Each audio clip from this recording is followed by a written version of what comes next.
dad loo baahan yahay inay aad ula socdaan xaaladda dhiigkarkooda.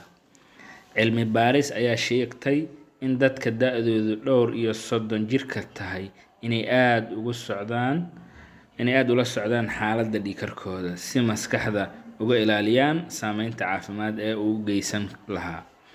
Dadka oo xaaladda dhiigkarkooda aad ula socda waxa ay noqonaysaa fursad wanaagsan inay xaaladooda caafimaad wanaagsanaato inta ay ku gaarayaan 50 jirka. Ku dhawaad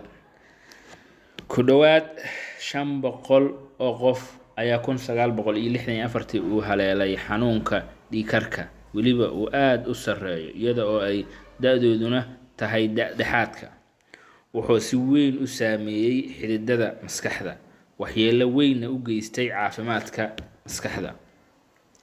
Khubarada daraasaddan sameeyay sidoo kale waxa ay sheegeen in dhiigkarka aadka u sarreeya ee qofka haleelaa marka da'diisu u dhaxayso 30 ilaa 40 ay soo dedejiso waxyeellada caafimaad ee uu u geysan karo maskaxda.